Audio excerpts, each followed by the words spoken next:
So wala namang dapat anong tawag nito, panggigipit ng gano'n kasi simple lang eh. Let them replay the video. Kailan pa naging kasalanan sa mundo o maging sa Diyos yung pagtatanong.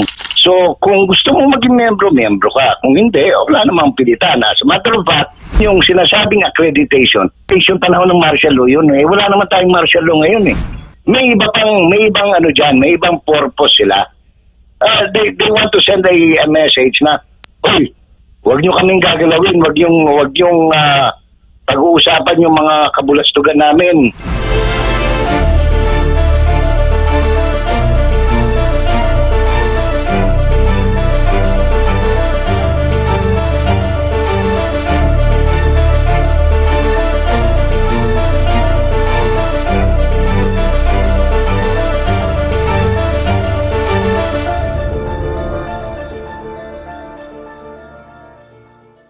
Nagbigay ng komento ang veteran broadcaster na si Jay Sonsa sa pagpataw ng contempt ng Kamara sa dalawang anchor ng SMNI na sina Jeffrey K. Eric Celis at Dr. Lorraine Badoy. Sa panayam ng SMNI News kay Jay Sonsa, sinabi nito na kalabisan ang ginawang pagkulong sa dalawang mamamahayag dahil sa pagtangging sabihin kung sino ang pinagkunan o pinagmula ng impormasyon. Ayon pa sa broadcaster na wala ang kanyang respeto sa Kongreso. So wala namang dapat anong tawag nito, panggigipit ng gano'n kasi simple lang eh.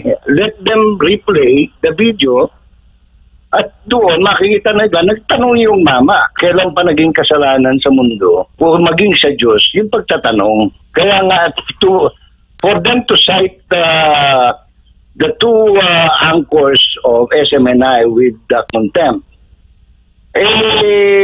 sa tingin ko kalabisan na yon. Sa usapin naman ng pagkwestiyon sa accreditation ni Ka Eric at Dr. Lorraine, ay ipinaliwanag ni Sonsa na voluntaryo lamang ang pagiging miyembro ng kapisanan ng mga broadcaster ng Pilipinas. Anya, epektibo lamang ang accreditation ng KBP noong panahon ng martial law. Voluntary yan na Admar, no, MJ? So kung gusto mong maging miyembro ka. Kung hindi, wala namang pilitan. As a matter of fact, karamihan sa mga malalaking network, hindi na miyembro ng KBP. Oo, kasi ang nangyari, wala naman sila pakinabang, no? Yung sinasabing accreditation, yung panahon ng martial law yun eh. Wala naman tayong martial law ngayon eh. Unless this government likes to project that it has indeed the effects of martial law, no? Kung parang ganon. Pero wala po. Ang accreditation should now come from the network itself. Dagdag pa ni Sonsa, pambubuli ang ginagawa kila Ka Eric at Dr. Lorraine upang patahimikin ang mga ito. Talagang dinuduro lang naman eh. May ibang ano diyan, may ibang purpose sila.